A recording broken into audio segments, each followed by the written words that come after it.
काढायला गेलेल्या मुलाचा विजेचा धक्का लागून मृत्यू झाला। करवीर तालुक्यातील उसगाव गावात ही दुर्घटना घडली। सायंकाळी 6 वाजताच्या सुमारास 2 सख्खे भाऊ कॉलनीतील घराच्या टेरेसवरून पतंग काढण्यासाठी गेले होते।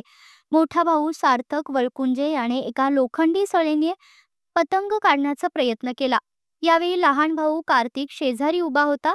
लोखंडी सळी विजेच्या तारेला स्पर्श झाल्यानंतर सार्थकला जोराचा धक्का बसला।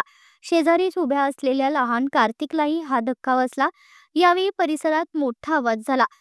कॉलनीतील तरुणाने दुर्घटनेच्या ठिकाणी धाव घेत मुलाला रुग्णालयात नेलं, मात्र दुर्दैवाने सार्थकचा मृत्यू झाला।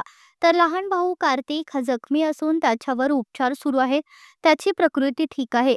मृत मुलावर शवविच्छेदनानंतर अंत्यसंस्कार करण्यात आले। घराशेजारील असणाऱ्या उच्चदाब विद्युत वाहिनी धोकादायक असल्याने या मुलाचा मृत्यू झाला। त्यामुळे सामाजिक कार्यकर्त्यांमधून याबाबत संताप व्यक्त होत आहे।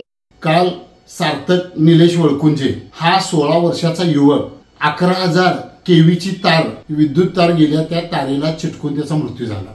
पूर्वी उंचगाव मधील माळ भागामध्ये 33,000 केवीची एक विद्युत तार गेली होती। त्या विद्युत तारेला 3 ते 4 जणांचा चिटकून मृत्यू झाला होता। त्यावेळी आम्ही शिवसेनेच्या वतीने वेगवेगळे आंदोलन करून ती तार विद्युत तार बंद केली होती। आज 11,000 केवीची विद्युत तार एका गल्लीतून गेली आहे आणि ती अगदी इमारतीला चिटकून गेलेली आहे। मग हे वीज वितरणच्या अधिकाऱ्यांना दिसत नाही का?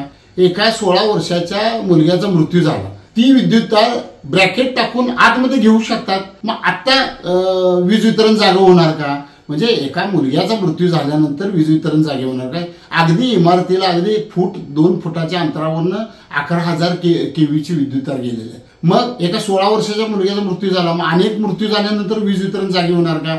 आज आम्ही त्यांना शिवसेनेच्या वतीने प्रश्न विचारल्यानंतर त्यांनी ब्रॅकेट टाकण्याबाबत हालचाली चालू केलेल्या आहेत। हे जर पूर्वी केलं असतं तर त्या सार्थक वळकुंजाचा दुर्दैवी मृत्यू थांबला असता असं म्हणावं लागेल।